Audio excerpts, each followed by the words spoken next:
I brushed a crease from my forest green linen dress, the only cotton in a room of silk and smugness. We were at La Cascade, Portland's most elite rooftop dining club. Glass chandeliers, a pianist flown in from Vienna, and panoramic views of the Willamette River. My family's choice, no doubt, designed to intimidate me. Alana Whitaker, you actually came. My cousin Spencer's voice dripped with false delight. I wasn't sure this place fit your budget, he added with a smirk. His wife Nadine didn't bother hiding her laugh. I caught my reflection in a mirrored column. Bare face, no designer jewelry. Just the emerald drop earrings Grandma Eloise gave me when I turned 18. Understated, but intentional. I make it work, I said, following the host to the table. As we passed, I overheard Nadine mutter to my Aunt Linda, "We could have just done this at the club bistro. Alana's not exactly flush." They didn't know I owned the holding company that acquired La Cascade last fall. At 38, I had spent the last 12 years building out West Wing Aero, an aerospace logistics firm spun from my master's thesis in UAV technology. The same thesis my family laughed at when I turned down a marketing role at Whitaker and Sloan, our family's consulting legacy in Seattle. Spencer had taken that path. Now executive partner.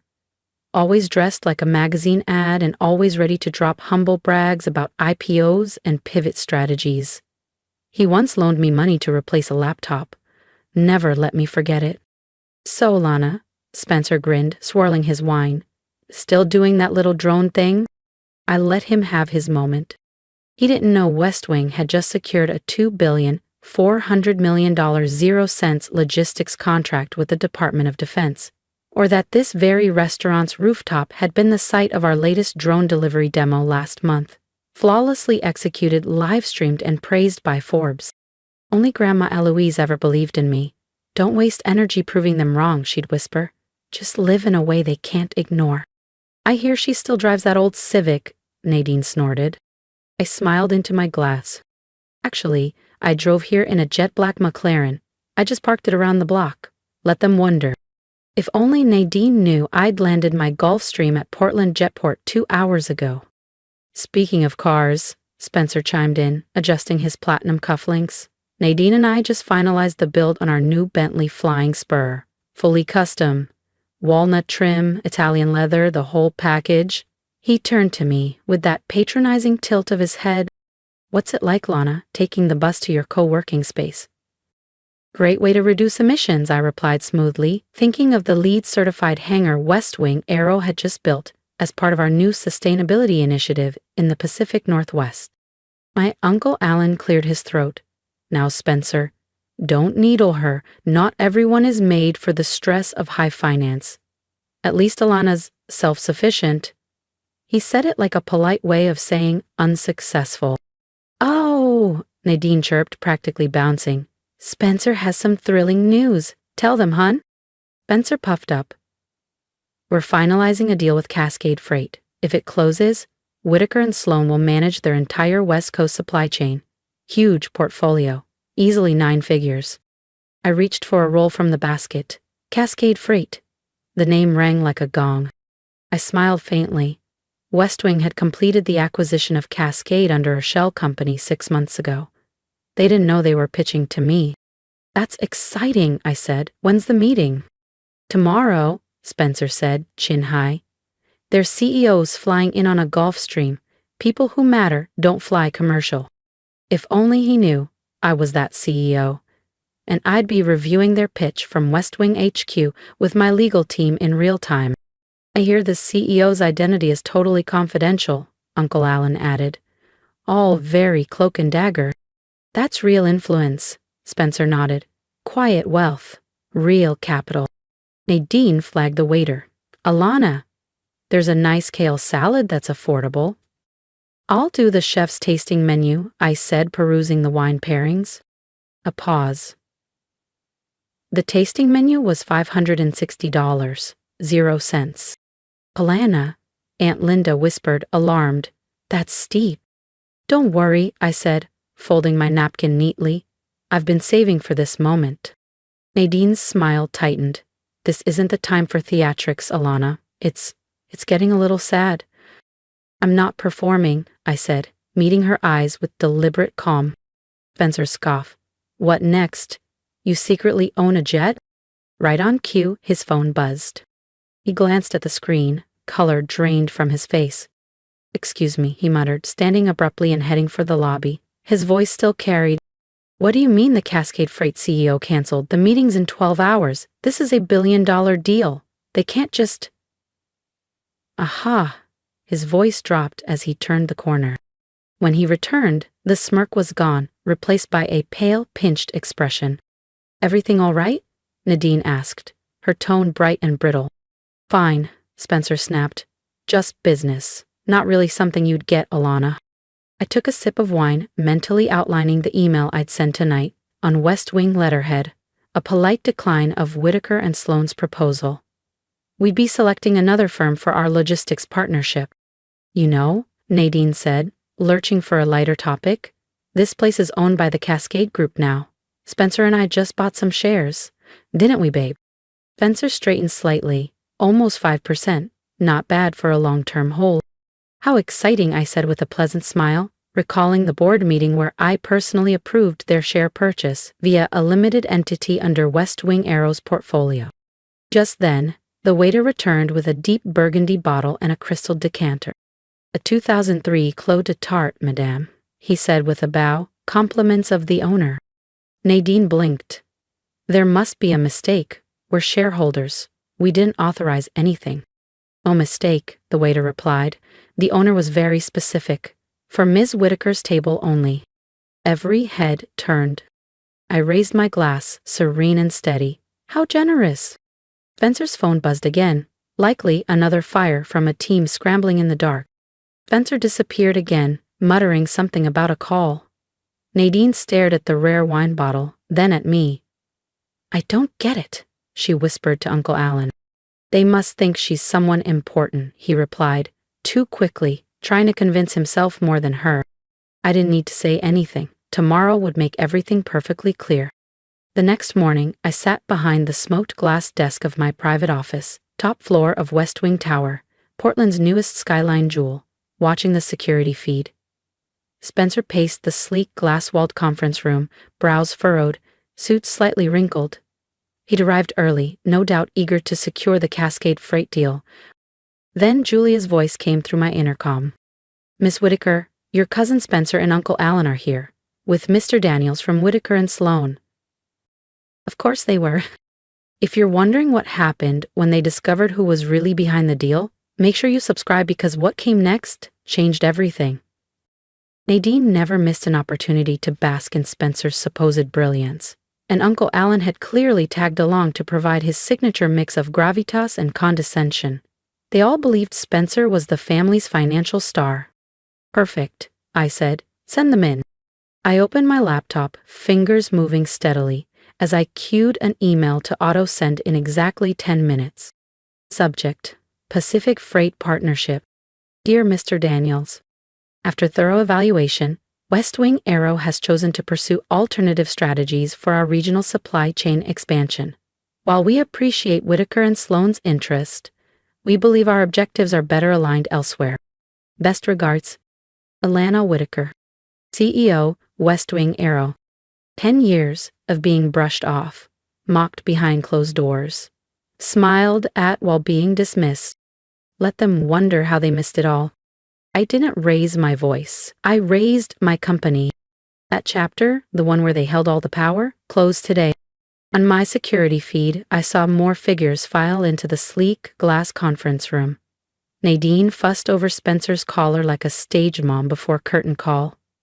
Uncle Alan took the head seat, practically radiating entitlement. Then Julia's voice returned over the intercom. The Cascade team has arrived. Would you like me to send them in? Please do. On screen, 3 of my top executives entered the room. Spencer sprang to his feet, hand extended. Fantastic! We've been eagerly awaiting. Wait, where's your CEO? David Chen, my COO, offered his trademark composed smile. Ms. Whitaker sends her regards. She's decided to address the matter differently. Alana Whitaker? Nadine blinked, her voice uncertain. Right on cue, Spencer's phone buzzed. I watched him read the email, watched his expression unravel in slow motion. This isn't happening, he stammered. They're rejecting us? Perhaps, David said evenly. You should ask Miss Whitaker yourself. A stunned hush fell over the room. Nadine gave a shaky laugh. Alana? What does she have to do with any of this? She wears off-the-rack dresses and drives an old Civic. David tapped his tablet. A projection appeared on the wall behind them. Alana Whitaker, founder and CEO, West Wing Aero. Owner of Cascade Freight, La Cascade Group, and over 60 global subsidiaries. Estimated net worth $8,200,000,000. And then I stepped into the room. The silence shattered like thin ice. Nadine's mouth opened, then shut. Her face had gone sheet white. Spencer dropped into his chair, deflated. Uncle Alan froze, his confidence flickering. Good morning, I said, coolly composed. I believe it's time we had a frank discussion about your behavior, Spencer. Nadine's voice cracked. But you asked to borrow money for a laptop once. What? I smiled. And you offered it. I just never said I needed it. Actually, I corrected Nadine gently. I own the dealership that services that car. The story about borrowing money? Just a bit of theater. You seem to enjoy playing the savior.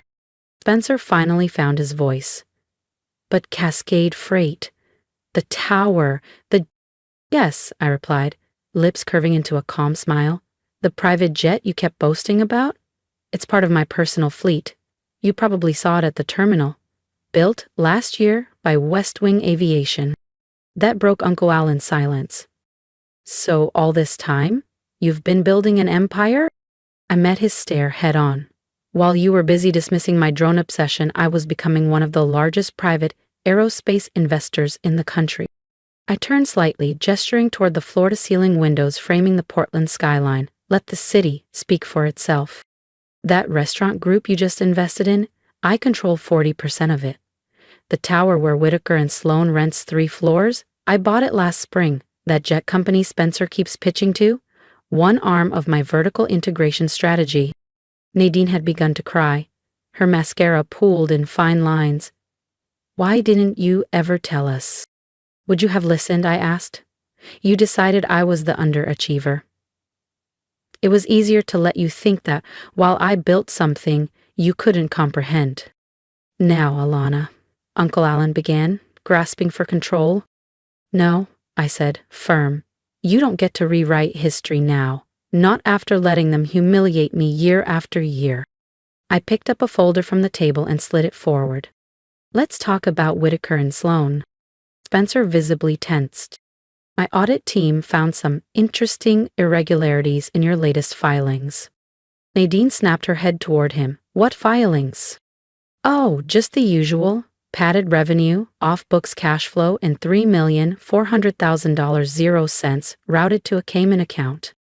You've been investigating us? Uncle Alan blurted. Naturally.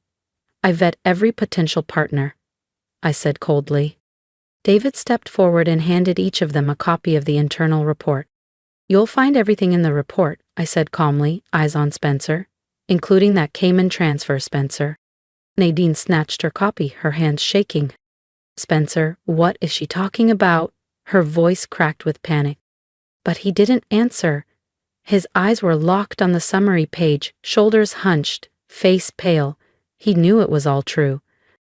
Here's what's going to happen, I said, stepping forward. Spencer will resign from Whitaker and Sloan, effective immediately. If he does so quietly, this report stays internal. And if he doesn't? Nadine asked, barely above a whisper. I gave a small shrug.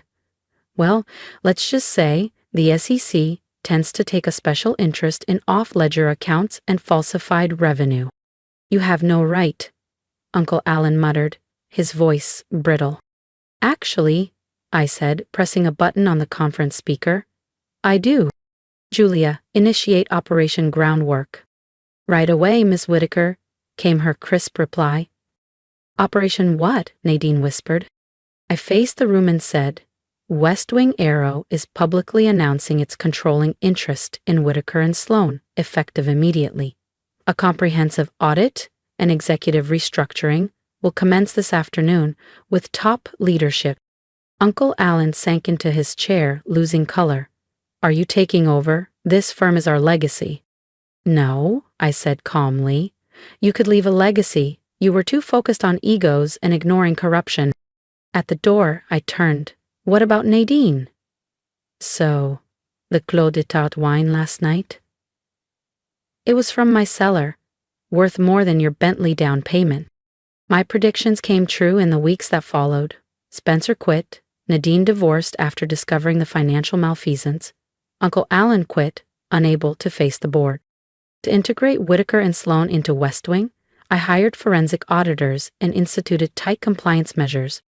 Whitaker and Sloan's shares rose virtually overnight when the market knew I was behind the buyout. 3 months later, my mother suggested meeting. A cozy East Side cafe between a used bookstore and a bike shop was the setting this time. She arrived early, holding a chipped herbal tea mug. She said, "I don't understand," after a lengthy quiet. Why lie about difficulties when you truly are a billionaire? I stirred my espresso to finish. Her eyes searched as she nodded. Because I needed to see who you all really were. When you thought I was nothing, I said, dropping her gaze. We were cruel to you. Yes, I said calmly. You were. Can you ever pardon us? I inspected her face, now softer, older. Dear Mom, it's not about forgiveness, the issue is trust. You all showed me who you were when I was the disappointment. Leaning back, why should I trust you knowing I have everything? She said nothing, just remorse and silence. A year later, I crossed the Atlantic in my Gulfstream following a London conference. West Wing's European launch started with a big UK logistics sector acquisition. Nadine remarried. She lived modestly in a Portland suburb with a weekend CPA. Spencer, selling luxury SUVs in Boise. Uncle Alan quietly sold his holiday home for legal bills. The legacy he once boasted collapsed. The phone buzzed. Message from Nadine. Happy birthday, Alana. Though I don't deserve your time, I miss you. I looked out the window at the ocean clouds parting. Family sprang to mind, about pride. The cost of underestimating. We might develop something honest someday. Not today. Despite their laughter, I felt happy to have built something real today.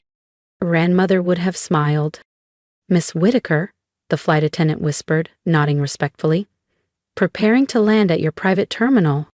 I nodded. Thank you. To bring my Civic around front, please. Maybe I'll drive myself today. The serene confidence of knowing you never had to prove anything is sometimes more potent than luxury. Sometimes the woman they taunted for riding the bus owns the fleet, depot, and city infrastructure. Later that night, I unlocked my West Wing Tower office safe. Inside, I added Spencer's signed resignation letter.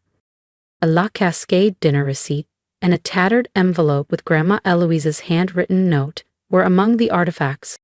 Alana, let them underestimate you. Success is sharpest in silence. And she was right. The individuals who should have known me best talked over, ignored, and wrote me off for 10 years. But I didn't let that define me. I capitalized on every rejection. Ignored, underestimated, or left out of the narrative. This is your area. Comment below, discuss your journey. How are you rising? We're rewriting our tales and redefining power together. Quiet, focused, unapologetic. Subscribe if you value creating with intention, rising quietly, and standing firm when it matters. Your input matters. Remember, the world may dismiss your beginning, but not your ending. Sometimes quiet is louder than applause.